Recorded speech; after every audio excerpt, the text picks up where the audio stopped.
അമ്മേ നാരായണ ദേവി നാരായണ ലക്ഷ്മീ നാരായണ ഭദ്രേ നാരായണ.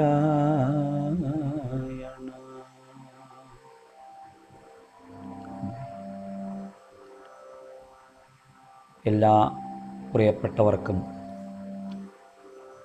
സസന്തോഷം വീണ്ടും ലളിതാ സഹസ്രനാമ പഠനത്തിൻ്റെ അടുത്ത ഒരധ്യായത്തിലേക്ക് സ്വാഗതം. കുറേ ദിവസങ്ങളായി നാം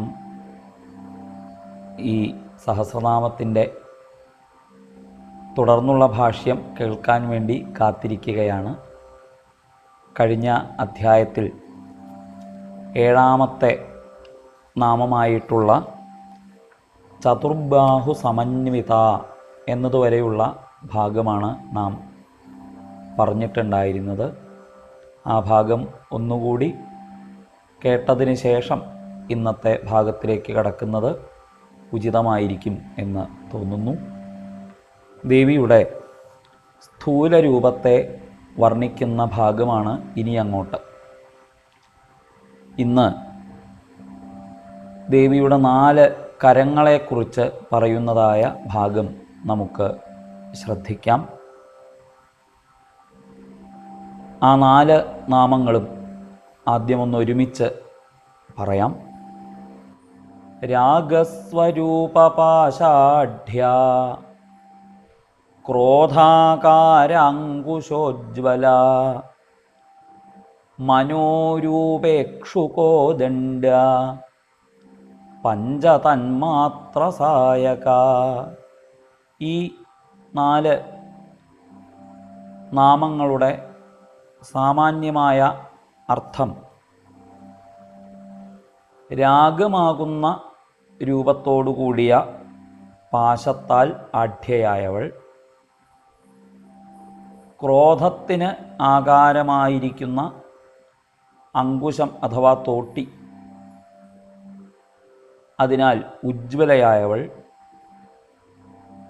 മനോരൂപമാകുന്ന കരിമ്പിൻ്റെ വില്ല് ധരിച്ചിട്ടുള്ളവൾ, 5 തന്മാത്രകളാകുന്ന അമ്പുകൾ അഥവാ അസ്ത്രങ്ങൾ ധരിച്ചിട്ടുള്ളവൾ എന്നാണ് 4 നാമങ്ങളുടെ സാമാന്യമായ അർത്ഥം. ഇവിടെ ഇടതുഭാഗത്ത് പിന്നിലുള്ള കയ്യിൽ പാശമാണ് ദേവി ധരിച്ചിരിക്കുന്നത്.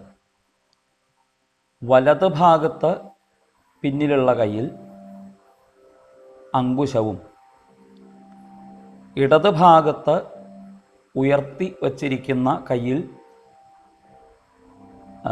ഇക്ഷുകോദണ്ഡവും, വലത് കയ്യിൽ 5 അസ്ത്രങ്ങളും. ഇതാണ് 4 കരങ്ങൾ. അപ്പം ഇവിടെ ഈ പാശാങ്കുശങ്ങളും അമ്പും വില്ലുമാണ് ആയുധങ്ങളായിട്ട് പറഞ്ഞിട്ടുള്ളത്. രാഗസ്വരൂപ പാശാഢ്യ എന്ന് ആദ്യം പറഞ്ഞു. അപ്പോൾ എന്താണ് അതിൻ്റെ അർത്ഥം എന്ന് നമുക്കൊന്ന് നോക്കാം. രാഗോനുരക്തി, രാഗോനുരക്തി ചിത്തവിശേഷ. ചിത്തത്തിന് സഹജമായിരിക്കുന്ന രാഗം അഥവാ അനുരക്തി, നമ്മൾ മലയാളത്തിന് അനുരാഗം എന്ന് പറയും, അഥവാ ഇച്ഛ, ഇച്ഛൈവ വാ, ഇച്ഛ എന്നും ആഗ്രഹം ഡിസയർ എന്നും അർത്ഥമാവാം. രാഗ ഏവ സ്വം വാസനാമയം രൂപം യസ്യ സ്ഥൂലസ്യ പാശസ്യ തേനാഢ്യ വാമാധക്കരേത്യുക്ത. അപ്പോൾ ഈ രാഗത്തിൻ്റെ, നമുക്ക് ഇവിടെ ജനിച്ചിട്ടുള്ള ആളുകൾക്കൊക്കെ ഉണ്ടാകുന്ന ചിത്തവൃത്തികളാണ് രാഗവും ദ്വേഷവും. ഈ രാഗദ്വേഷങ്ങളെയാണ് പാശാങ്കുശങ്ങളാകുന്ന രൂപങ്ങളിൽ ദേവി ധരിച്ചിരിക്കുന്നത്. അപ്പോൾ അതിൽ ആദ്യത്തേതായ രാഗം അഥവാ ഇച്ഛകൾ, ആഗ്രഹങ്ങൾ. ഈ രാഗം കൊണ്ട് തന്നെയാണ് എല്ലാവരും പരസ്പരം ബന്ധപ്പെട്ടിരിക്കുന്നത്. ലോകരൊക്കെയും അന്യോന്യം അമ്മ, മക്കൾ, ഭാര്യ, ഭർത്താവ്, ഇങ്ങനെയുള്ള എല്ലാ ബന്ധങ്ങളും നിലനിൽക്കുന്നത് ഈ രാഗമാകുന്ന അഥവാ അനുരാഗമാകുന്ന ചിത്തവൃത്തി നിമിത്തമായിട്ടാണ്. ആ ചിത്തവൃത്തിയുടെ സ്ഥൂലമായ രൂപമാകുന്നു പാശം. നമ്മളൊക്കെ പറയാറുണ്ട്, നമ്മളൊക്കെയും പാശബദ്ധരാണ്, ആശാപാശം എന്നൊക്കെ പറയാറുണ്ട്. ആഗ്രഹങ്ങളാകുന്ന കയറ്, അതാണ് നമ്മളെയൊക്കെ ഇവിടെ കെട്ടിയിട്ടിരിക്കുന്നത്. അഥവാ നമ്മളെ പരസ്പരം ബന്ധിക്കുന്നതായ ചരട്, കയറ് എന്ന് പറയുന്നത് ഈ ചിത്തവൃത്തി ആണ്, ഈ രാഗമാകുന്ന ചിത്തവൃത്തിയാണ്. അപ്പോൾ അതാണ് ദേവിയുടെ ആയുധമായ പാശം, രാഗസ്വരൂപമായ പാശം എന്ന് പറയാനുള്ള ആ പരസ്പരമുള്ള അനുരക്തി, കുടുംബബന്ധം, ഇങ്ങനെയൊക്കെയുള്ള പല ബന്ധങ്ങളും നമുക്കിവിടെ ഉണ്ടാവുന്നത് ഈ അനുരക്തി കൊണ്ടാണ്. അപ്പോൾ അതിനെയാണ് അവിടെ പാശം കൊണ്ട് സൂചിപ്പിക്കുന്നത്. ഇനി ക്രോധാകാരാങ്കുശോജ്വല എന്നവിടെ പറഞ്ഞിരിക്കുന്നു. ക്രോധോ ദ്വേഷാഖ്യാ ചിത്തവൃത്തി. ക്രോധമാകട്ടെ ദ്വേഷമെന്ന ചിത്തവൃത്തിയാണ്. അപ്പോൾ ഇവിടെ ഈ ക്രോധം എന്ന വാക്കിന് മറ്റൊരർത്ഥം കൂടി പലരും സ്വീകരിച്ച് കാണുന്നുണ്ട്. ക്രോധപദമേവ ജ്ഞാനപരമിതി തു കശ്ചിത്. ചിലരുടെ അഭിപ്രായത്തിൽ ക്രോധം എന്നതുകൊണ്ട് ദ്വേഷമല്ല, ജ്ഞാനമാണ് ഉദ്ദേശിക്കുന്നത് എന്നൊരഭിപ്രായമുണ്ട്. എങ്കിലും ഇവിടെ തത് ക്രോധോങ്കുശ ഇതി ശ്രുതിവിരോധാത് വക്ഷ്യമാണ സ്മൃതാവേവ ജ്ഞാനപദസ്യ ക്രോധപരത്വ സംഭവാദയുക്തം. അപ്പം അവിടെ അത്ര യുക്തി അതിന് ഭാസ്കരരായർ കൽപ്പിക്കുന്നില്ല. അപ്പം അദ്ദേഹത്തിൻ്റെ അഭിപ്രായത്തിൽ ജ്ഞാനമെന്നർത്ഥം അവിടെ സ്വീകരിക്കാൻ അദ്ദേഹം അത്ര ഒരുങ്ങിയിട്ടില്ല.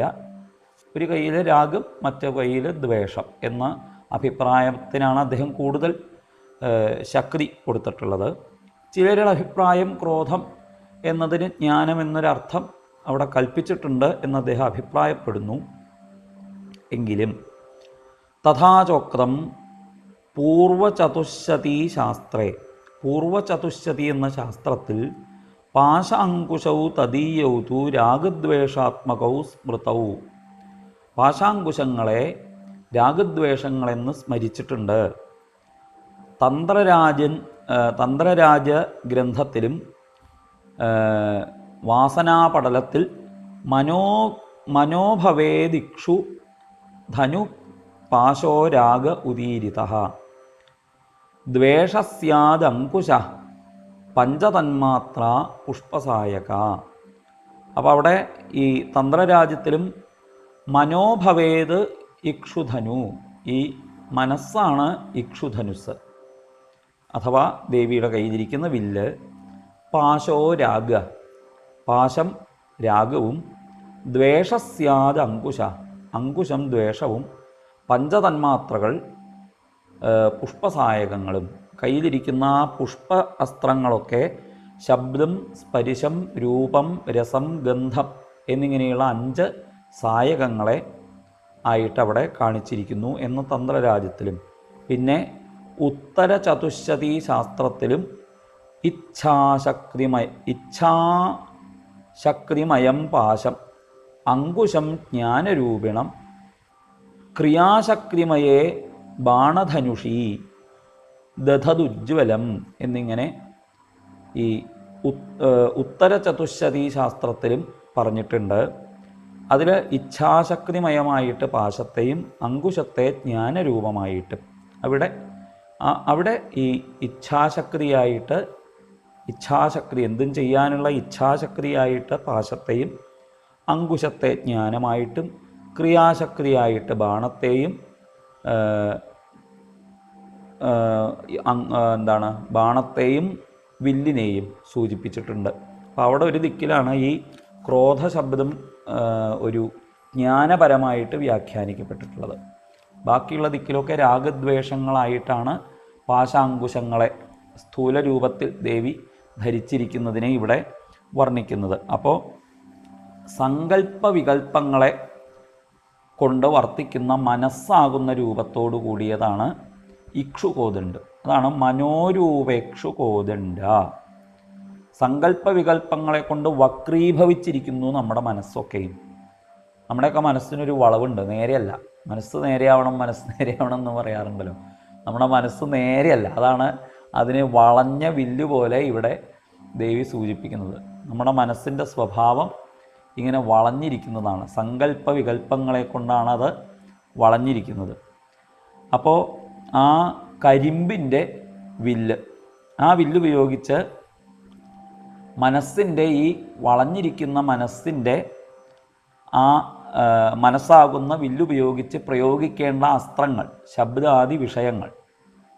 മനസ്സിന് ലക്ഷ്യം എന്താണ്? വിഷയങ്ങളാണ്.